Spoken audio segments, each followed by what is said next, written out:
Simelane Maswati. I would like to respond to the presentation just given by the Member of Parliament, Gauzela, who's actually now in exile and in hiding from King Mswati III.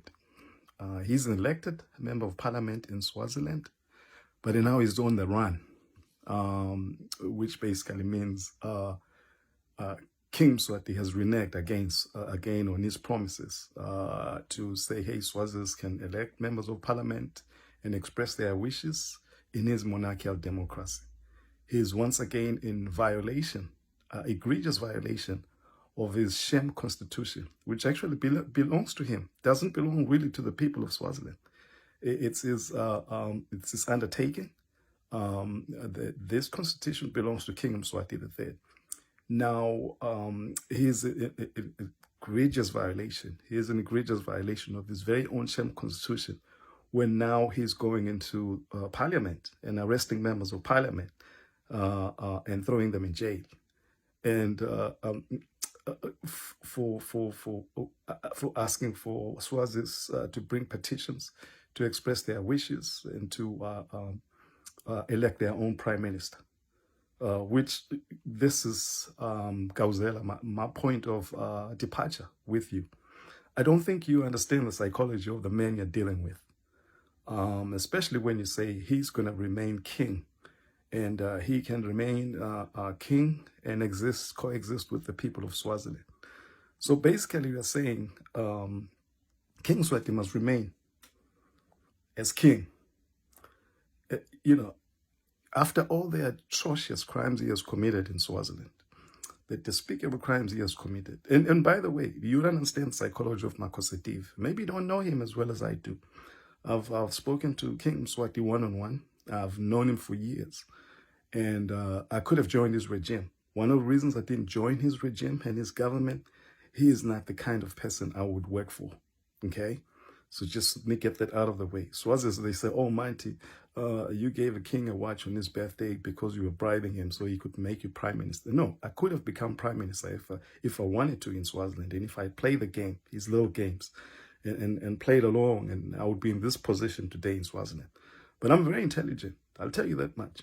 And I made a calculated decision to say, you know, I'm not going to join King Mswati's government.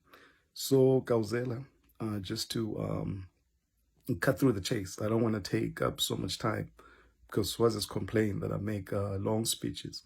So I basically want to tell you that no, King Mswati is not going to become king. He's not going to remain king. Not even a constitutional monarch. He has committed some of the most atrocious crimes against humanity. And he continues to do, by the way. King Mswati murders people for ritual murder. I'm not sure if you're aware of that. And you're saying that guy should remain king. King Mswati has looted billions and billions of dollars. He has no conscience. He has no... King Mswati has no ethical, moral values whatsoever. He has no foundation. Above all, he has no education. He has no empathy for any human. As a king, you have to have, at the basic level, Gauzela, empathy. And he's not going to change. You cannot change someone like King Mswati. The people who have room for reform that can change. This guy, if you know the psychology of King Mswati III, then you would not be saying he must remain king and coexist with the people of Swaziland. I told you, Gauzela, you must understand the psychology of the man you're dealing with and the people that surround him. Bomasitsela, all those people that you mentioned, okay? So, no, King Mswati is not going to remain king in Swaziland. We're going to try him publicly at the National Stadium, along with his cronies and friends, and we'll put them on death row, those who've committed murder especially, like King Mswati. And we're going to execute them publicly. This, I have to put it on record. I want you to understand that as the people of Swaziland, we're going to put him on trial publicly at Somhlelo National Stadium, because I want Swazis to know because Swazis don't know all these things that King Mswati has been doing the last 35 years.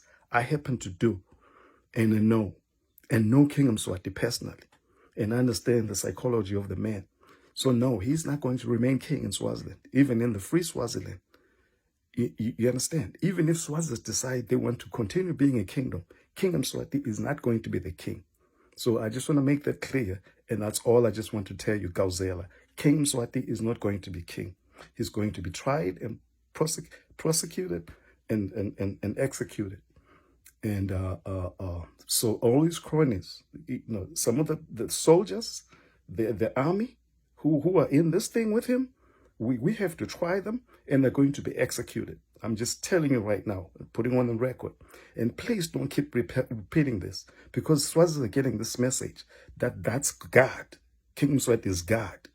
Okay? He's an untouchable God. And you keep repeating this, Gauzela. I agree with everything that you said until the point of departure. King Mswati is not going to remain king in Swaziland. I just want to be clear on that. Thank you very much.